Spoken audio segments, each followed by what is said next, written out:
Hi, today we are going to be talking about Introduction to Communications in the Workplace. So, what is communication? Communication is all about transmitting a message so that the receiver is able to have a common understanding of my intent. For that to happen, we need a sender, receiver, and a message in a common language. There has to be a common understanding of the language between both the sender and receiver. For the message to be sent, it has to be packaged into a medium. Paper and spoken words are examples of such a medium. The process of packaging a message onto a medium is called coding. The process of receiving the message and trying to make sense of it is called decoding. How we decode is based on our perception, which we'll discuss later. Communication is a two-way street. The message gets sent and it returns as feedback in the form of an answer, a nod, and it happens constantly. We also call this transactional communication. There are roughly 6,500 spoken languages in the world today. However, only about 2,000 of those languages have fewer than 1,000 speakers. The most popular language in the world is Mandarin Chinese. There are 1.2 billion people in the world that currently speak that language. However, not all spoken languages have a written form. Only about 7% of communication uses words. So, what other form of languages are there?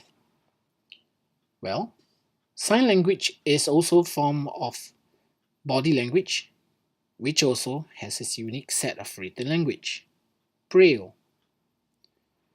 Malvolio in Shakespeare's Twelfth Night once famously said, "If music be the food of love, play on." In certain parts of the world, music forms part of a cultural language. So that brings me to a quick trivia. What is the commonly acknowledged lingua franca of the world? The answer? Binary? Mathematics? Numbers! Bingo. That's right. All those answers are correct. Mathematics, in particular, binary, was used by NASA to send a message into space. The above message was broadcast from Earth towards the globular star cluster M13 in 1974.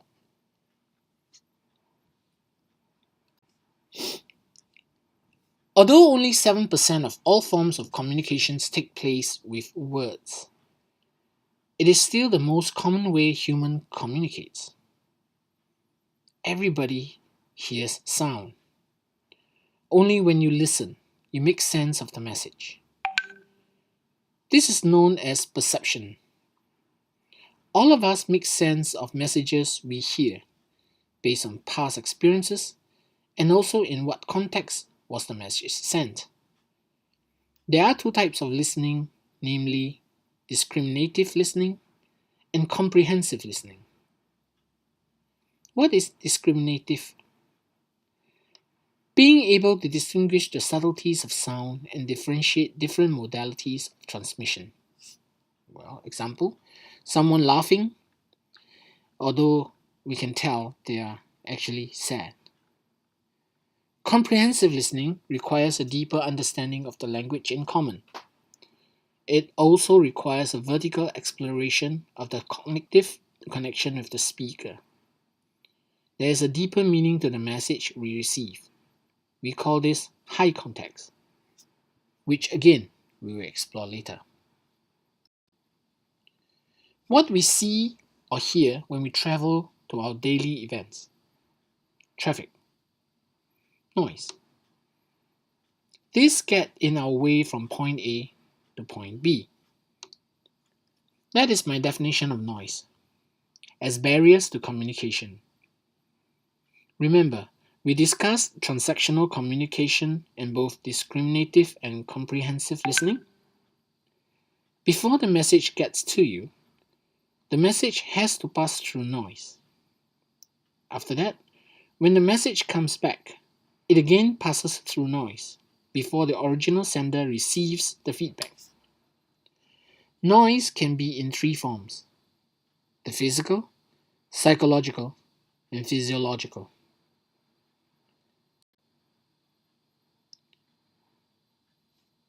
About cultural and social communities, we will briefly discuss low context and high context.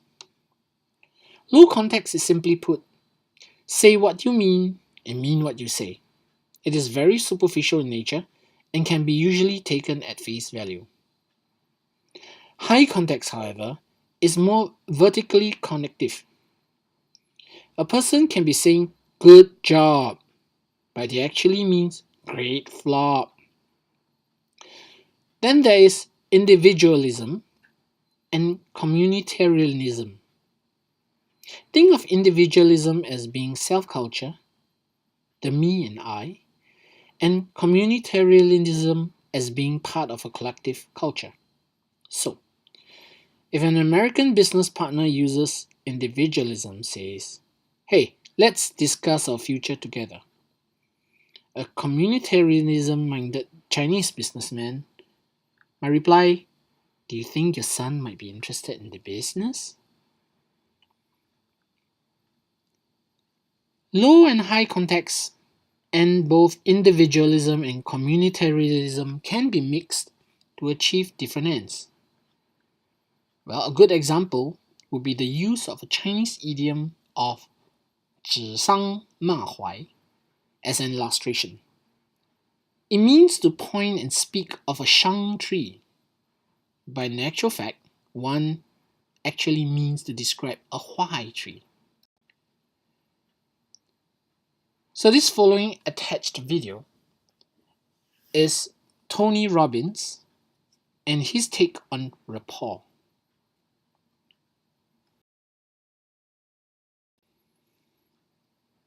As explained by Tony Robbins, the way he puts it, his definition of rapport is one of power, and it's created by the feeling of commonality.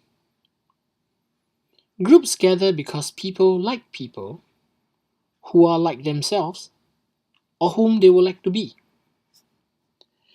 They form groups because they chose to. Teams at workplace, however, are sometimes forced upon them. So in order to team build, matching and mirroring techniques help. When it comes to problem solving, using the I messages reduces conflict and blame, but focus on solution talk instead.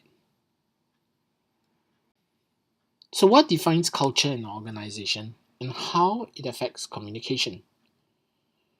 Shine highlights 9 elements of organization culture. He states, customs, traditions, and language of the organization, the group values and standard, the identified members of the group, mission statement of the organization, programmed events within the organization, how groups interact, intra-group skill sets, shared knowledge, common goals of the group. Let's quickly talk a bit about mass media. Mass media refers to any medium that sends messages via a medium to a wide number of receivers. The television and radio are the most prominent ones. They hijack our emotions through our amygdala, and in the 1950s and 60s, major governments decided to use mass media as a way to social engineer a society. In the 21st century, High bandwidth connectivity to the internet has enabled mobile devices to most very likely replace the television and radio as the go-to device for mass media.